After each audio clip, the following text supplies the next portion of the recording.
Everything we need is in nature. Nature provides everything we need to be healthy through lifestyle and through our topic today, herbs and herbal medicine. Welcome to the Enhance Your Health podcast. I'm your host, Dr. Michelle Green, and you can join us each week where you will learn practical ways to enhance your overall health, physical and mental, along with special guest episodes from experts around the world. New episodes out each week on Mondays at 5 p.m. Pacific Standard Time for tips and action steps so that you can become the master of your health and life. And remember, this podcast is for educational and informational purposes only. You should always check with a healthcare professional before trying any new health protocol. It's time to enhance your health. Hey everybody, Dr. Michelle Green here. Super excited for today's topic. We are going to dive deep into herbal medicine, and we have an expert here. I'm so excited to introduce her. She has studied herbal medicine from the Herbal Academy, studied nutrition science, international development at the University of Rhode Island. She's been a chef for almost 10 years. She is a certified yoga instructor. She loves her dogs. She has 2 dogs, right? 2 dogs. She's a book lover, and she is also a women's small business owner. She owns and started Patience Apothecary. You can go to patienceapothecary.com. She started that last July in 2019. She's going to talk to us about herbs and herbal medicine today and how we can apply that into our everyday life. I'm so excited to introduce her, Jess Kovach. Yeah. Thank you. Hi, everyone. So excited. Before we get into that, let's start with our quote of the week called 4,000 Years of Medicine, and I thought it was perfect to share today. So in 2000 BC, they said, "Here, eat this root." 1000 AD, they said, "That root is heathen. Here, say this prayer." 1865 AD, they said, "This prayer is superstition. Here, drink this potion." 1935 AD, "That potion is snake oil. Here, swallow this pill." 1975 AD, "That pill is ineffective. Here, take this antibiotic." And 2000 AD, "The antibiotic is poison. Here, eat this fruit." So I thought it was a good quote or transcript or whatever you want to call it, because it's really showing that we are getting back to our roots the way it was in 2000 BC. We're realizing that the medical system right now isn't as effective as we would have hoped, and getting back to nature is the direction we're going. Yeah. So I'm really excited to be talking about herbal medicine today because it's so important, and let's get started.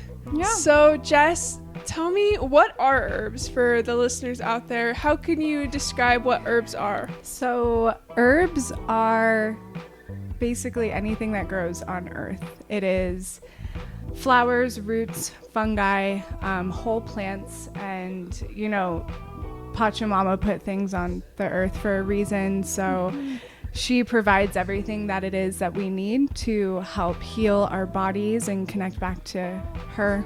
And so that's kind of what herbs are. It's plants and flowers and trees and grass and anything that grows. But herbs are even, like all the produce that you see at the store. Most people don't think about, fruit as being an herb, but a fruit is the product of a matured plant. So that's another thing that's fun to know. That's amazing. I never really thought of herbs as everything that grows on earth. I have an herb garden. It has like your common herbs, cilantro and basil and things like that, but I didn't really realize or apply it to everything. So that's a really cool perspective to have, and to realize that you can use all of these things as herbs.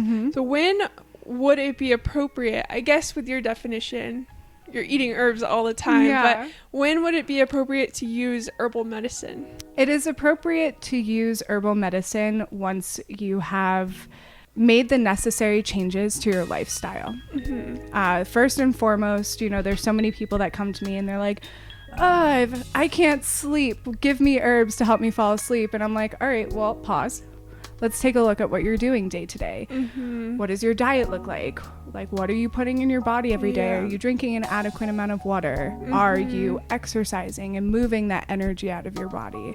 So really, it's only appropriate to start incorporating herbs into everyday use once you've made the proper changes to your everyday life to help support a healthy lifestyle. That makes so much sense, because I see that a lot too, where it's kind of that give me a pill to fix me kind of thinking, where it really comes down to the basics and the actions and how you're living day-to-day life. And we're so used to taking a pill, or people want to take just a supplement, the quick fix. You really have to look at the foundation of what are you doing on a day-to-day life. I love that. That's great. Yeah. Just curious, how did you get into herbal medicine? What sparked your interest with it? So, it's kind of a longer answer. Okay. I studied nutrition science in college. And then after college, I immediately went back to working in kitchens. And I was a chef for almost 10 years.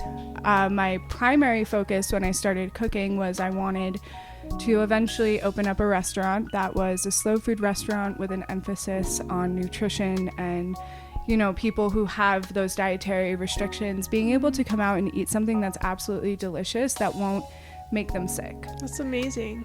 But I lost sight of that over the years, and it was more about let me become the best chef that I can be. And I started working in really amazing environments, but it was really toxic. Like restaurant industries, they definitely whip you in shape, and they humble you quite a bit working in a kitchen, especially as a female. You know, it became less about helping and feeding people and more about more selfish, more how good of a chef can I be? Can I be better than the chef that's next to me? And unfortunately, it took losing 8 people in a matter of a month for various reasons to kind of put things into perspective for me. It made me take a step back and realize that I wasn't truly serving people the way that I wanted to. Yeah. I had lost touch with that aspect of myself, and it was a pretty harsh reality. And so I went back to my roots, my nutrition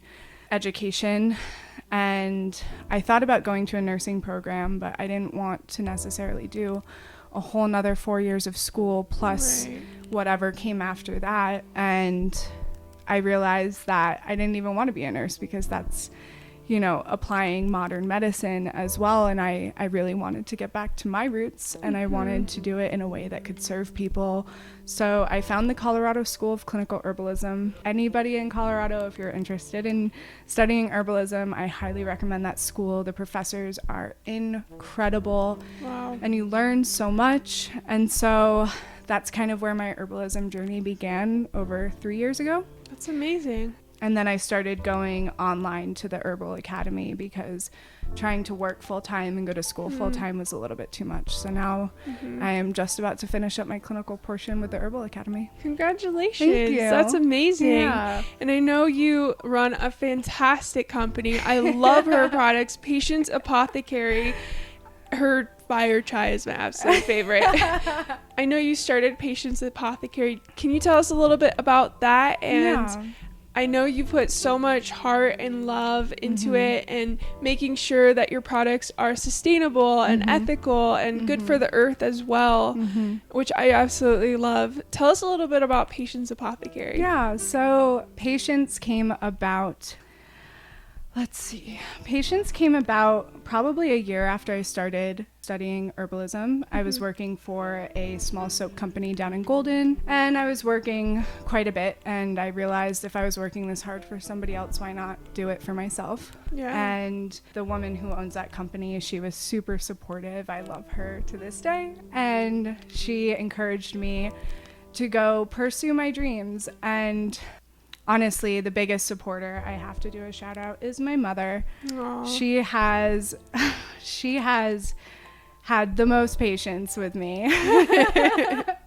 That's awesome. And when I was a chef and I wanted to open my slow food restaurant, she actually trademarked the name Patience for me, because that's what I wanted the restaurant to be called, because it was slow food. So fast forward however many years, I decided that I wanted to start a tea company back in college. My friends and I, we were obsessed with having tea parties, and love it. You know, I was just drawn to them for some reason. And I started by making one blend for my friends that suffer from anxiety and therefore they have trouble sleeping. So I made a sleep blend for them called Luna, and that's my baby. Aww. And I haven't tried that one. it's incredible. It has been tested at music festivals, so trust me, Awesome. it'll help put you to sleep. Very cool. But when it came time to start the business and I was thinking about a name, my mother reminded me that I still had Patience trademarked. And I thought about it for a second and I realized that it fit perfectly because Patience Apothecary, you know, to have patience is so important when working with herbs. You need to be patient with yourself. You need to be patient with the herbs, and you need to be patient with the herbalist that's working with you, because what works for you might not work for me. Everybody's bodies are different, which is why I think herbalism is so beautiful, because it really is individualized. It's not just like, oh, you have a cold, here's a pill. Right. It's you have a cold, let's see what your body is going to respond to. Makes sense. So you really need to slow down. You need to be patient with yourself mostly, because you need to be able to tell what's going on in your body. Are you hot? Are you cold? Are you sweating a lot? Are you really, really dry? Like all of these factors, all of these physical factors vary from person to person. So figuring out the right formulation for you is super important. And to do that, you need to have patience. I love that. So That's amazing. yeah. And I feel like I have to have patience when I'm steeping the tea, because I just want to drink it right away. Yeah. Like so excited for it. Yeah.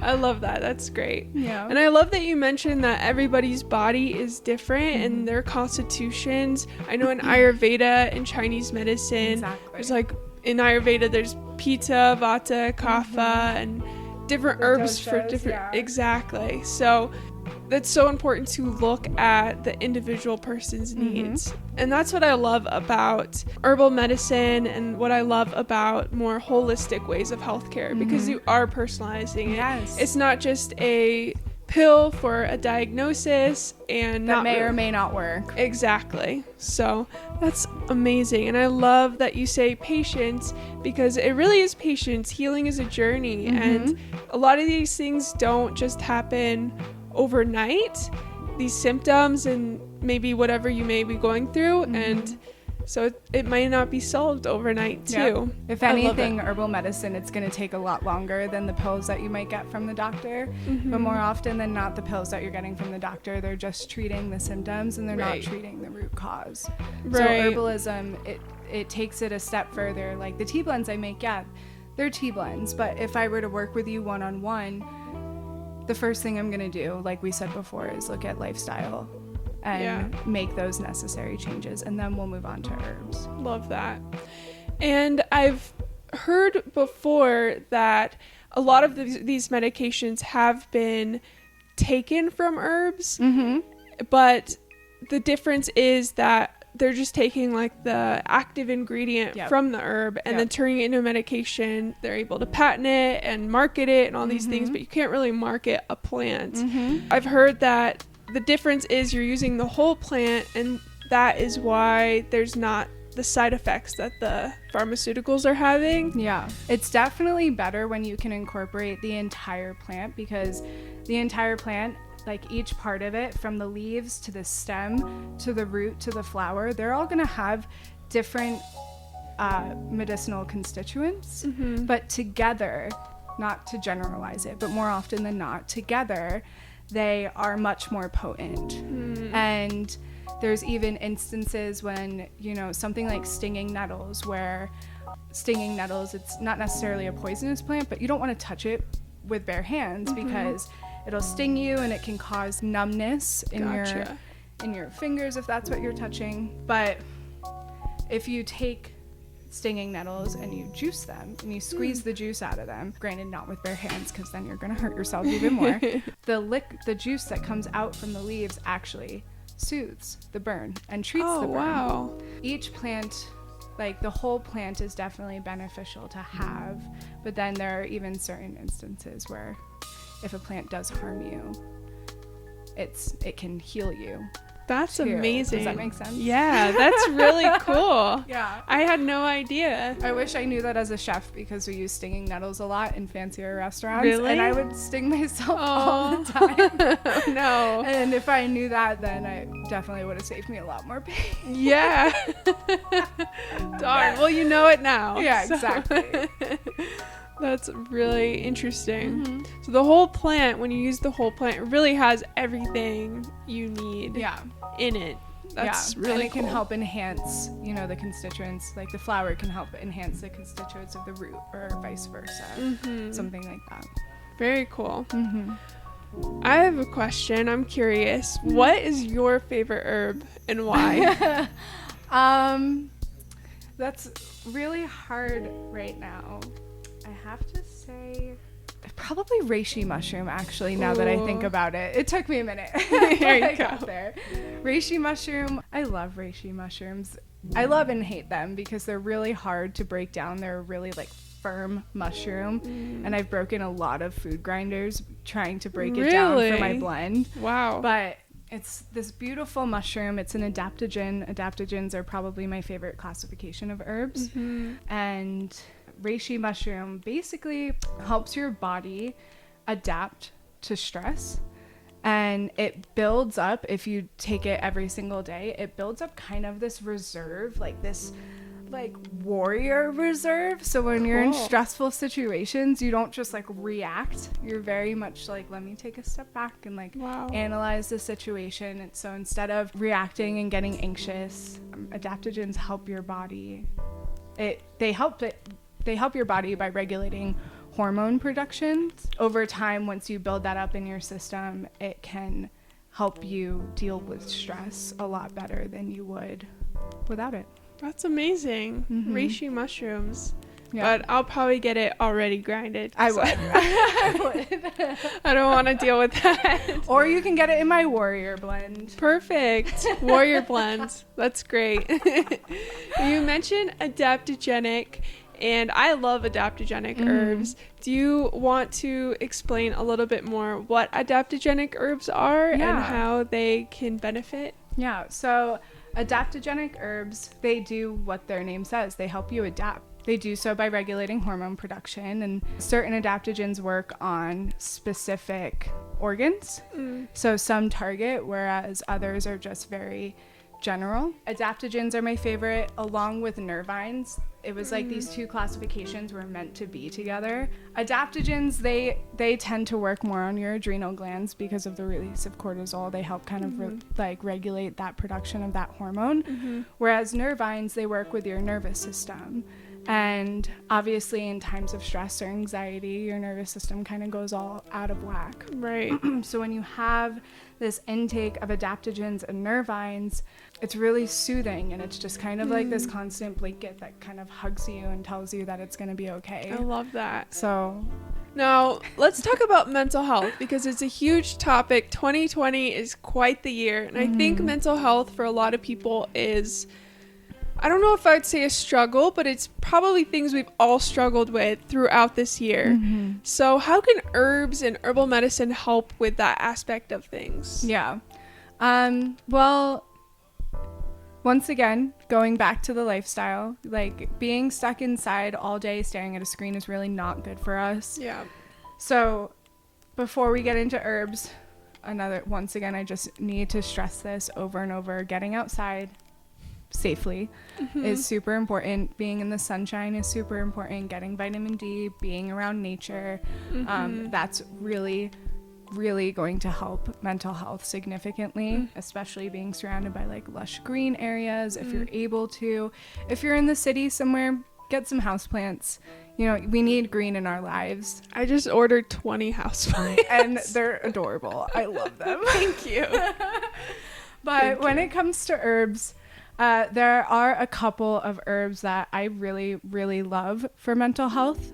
Like I said, my Luna blend was the first blend that I made, and it was because I have a lot of friends who suffer from anxiety, even before coronavirus. Right. And there are some really powerful herbs in that blend that I would recommend to anybody to incorporate into their daily life. The first one being Skullcap.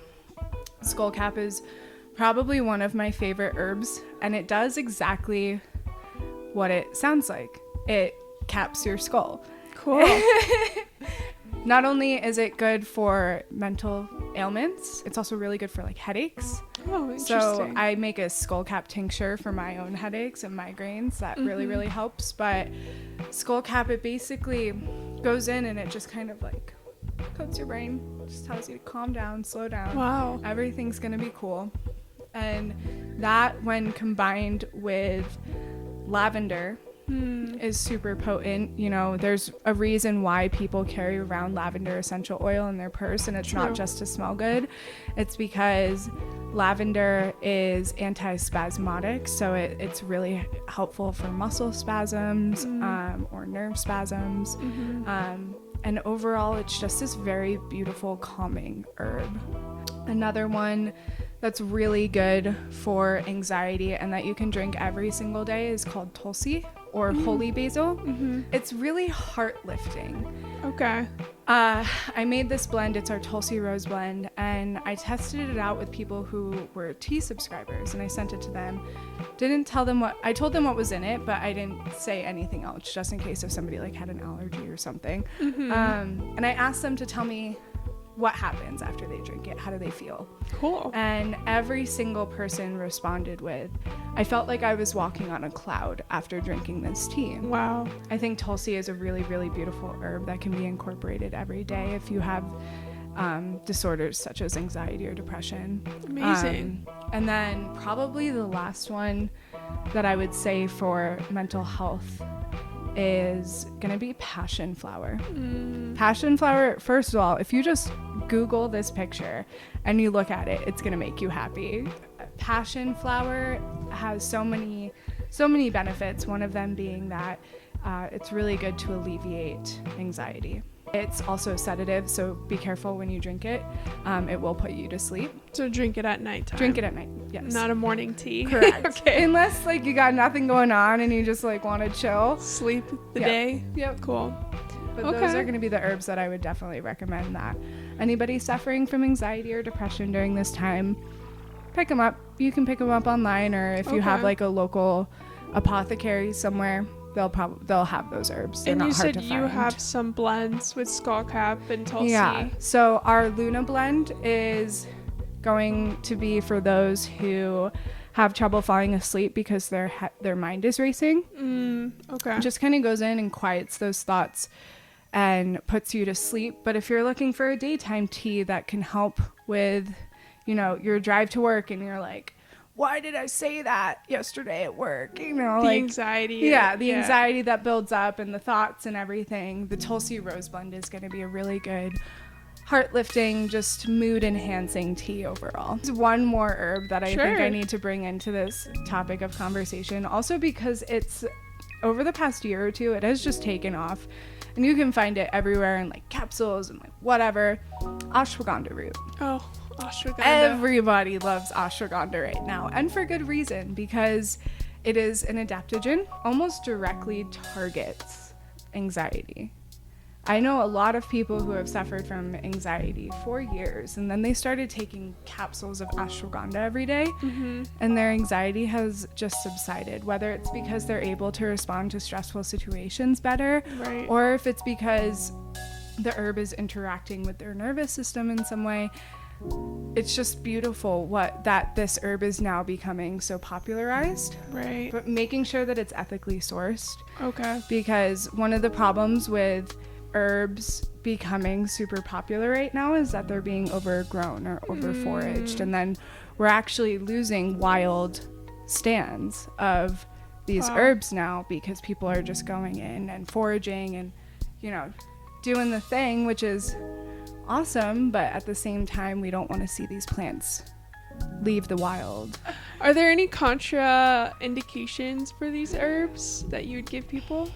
If you are on any sort of antidepressants or SSRIs, is that what they are? Yes. Just talk to your doctor first. Okay. If you are on any medications, always consult a doctor or an herbalist. Like anybody who is a certified clinical herbalist should at least have access to resources for contraindications with medications. Makes sense. But all of the herbs that I've mentioned so far are really gentle. These are herbs that you can drink or take every single day. Consulting your physician or whoever is prescribing the medicine, just check with them. Okay. Yeah. That makes a lot of sense. Yeah. It's always good to check with your healthcare professional, especially if you are taking other medications or have other things going on. It's always a good idea. Yep. What would you say are a couple of herbs that are good to have in the house or handy for you as like an herbal first aid kit? Comfrey is a bountiful plant, and it is a really good wound healing plant. It's kind of this big, bushy, like massive leaf plant that is really good to use in a healing salve.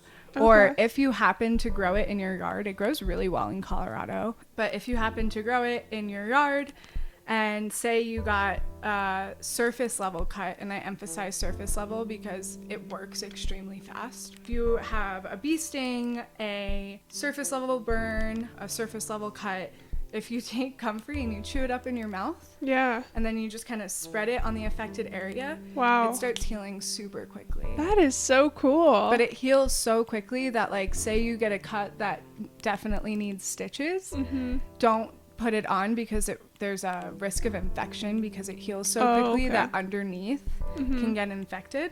Okay. So that's one that's really good for like wounds and stings and just surface level. That is so cool. So you can grow that in your backyard. Although it can get really, really big. So like just harvest it, dry it out, and then you can also use it dried. You're just going to want to infuse some oil with it, and then those properties will come out as well. So that's the first one. Okay.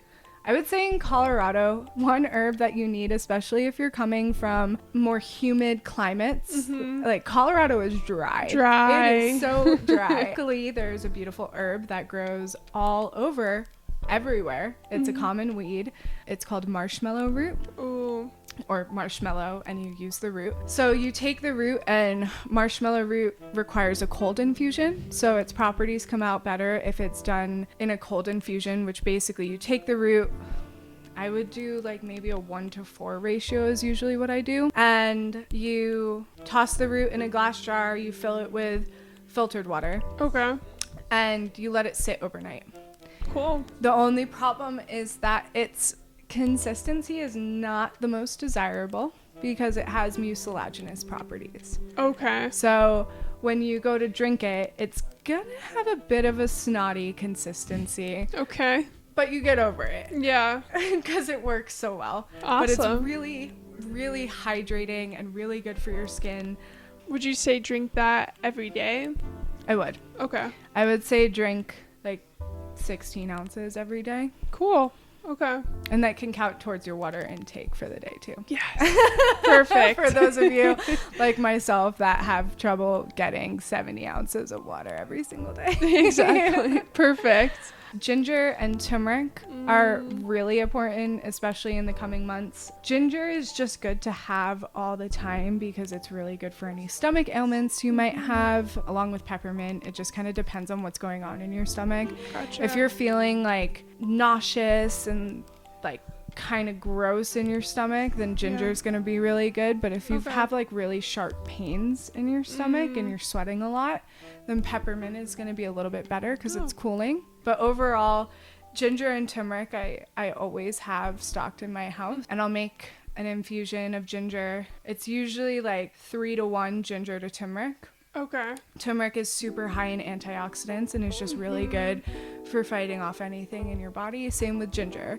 Ginger is just so good at helping your body and supporting your immune system. Yeah, that's important. It's really important.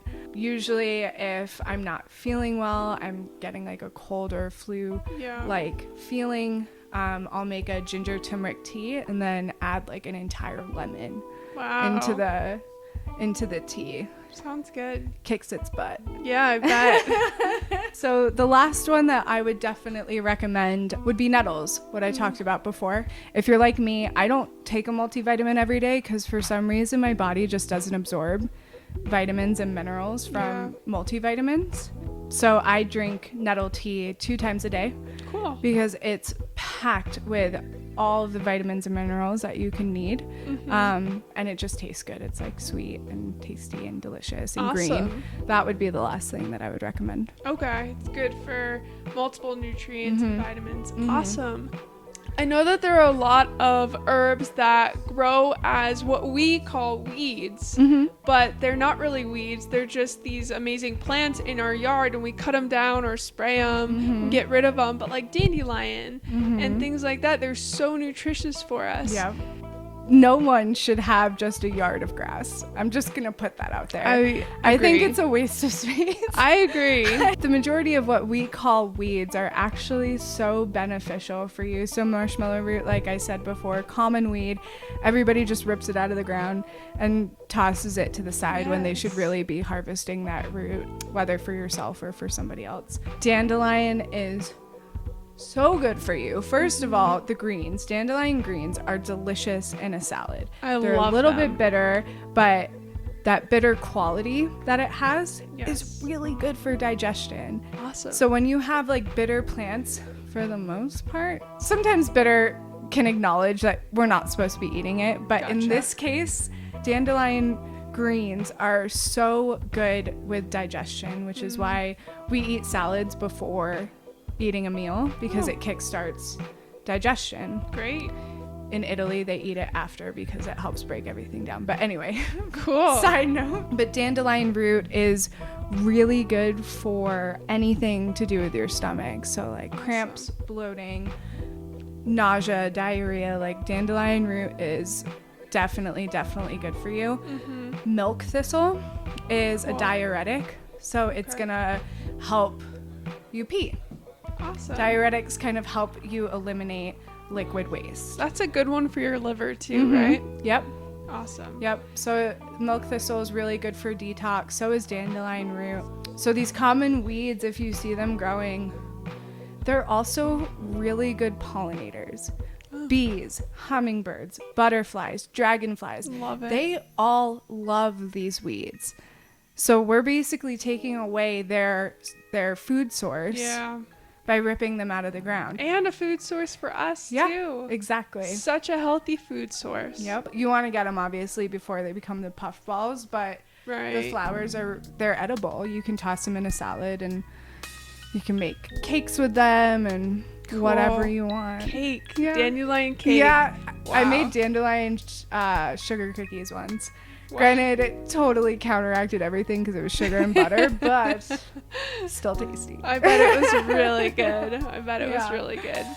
Wow, that's amazing. I can't wait for spring now so I can pick all the dandelions. That's awesome. Thank you so much for sharing all of that. Yeah. Is there any other information you want to share? Maybe you could tell us about your website where people can find the herbal blends that you provide. So our website is www.patientsapothecary.com.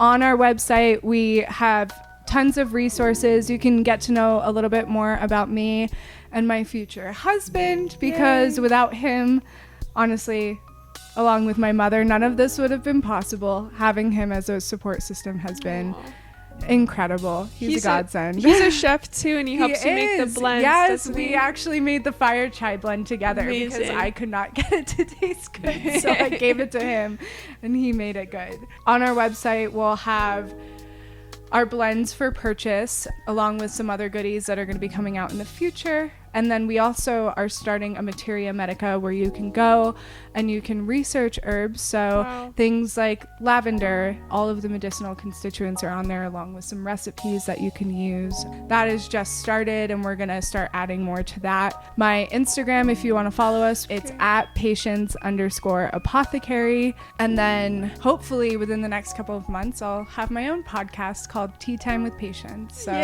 be sure to check that out. Yeah. Just the information you shared today is so beneficial, and I think it's going to help so many people. And if you know somebody that this might help, feel free to share it with them.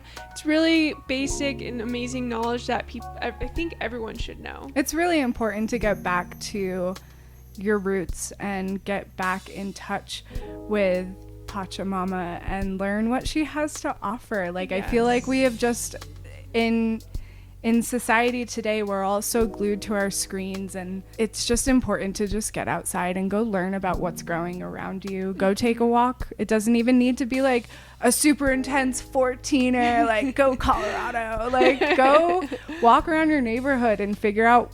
There's a app that you can literally just, it's called Plant Snap, and it's how I learned what is around me. Oh, wow. And you can figure out, like, you take a picture of it and it'll give you some options of what it could be. Learn what that medicine has to offer and if it can help you in any way. I'm going to download that app right after this. That sounds amazing. I can't wait. And that brings us to our challenge of the week. Great transition. Jess, do you want to tell them? Yeah, we challenge you to go take a walk around your neighborhood and see if you can identify 2 or 3 random herbs that are growing maybe even in your backyard, you know, and figure out what medicines they have to offer. Yes. Be aware of the medicine literally in your own backyard. Yeah. That sounds so fun. Mm-hmm. Try it out. Post it on social media. #EYH challenge. I'd love to see what you guys have growing in your backyard. I can't wait to try the app in my own backyard. It's going to be really fun. Super fun challenge. And don't forget to subscribe, like, follow. If you're listening on Apple Podcasts, please give us a review. It really helps us out. I appreciate you joining us this week. And don't forget, drmichellegreen.com. The clinic is open. You can now book a one-on-one appointment with myself where you can learn more about your health and reaching your health goals through supplements and nutrition and laboratory results. Check that out, drmichellegreen.com. And there's also a lot of other great information and resources for you there. Thank you so much for having me. Thank you. I'm excited to try these out.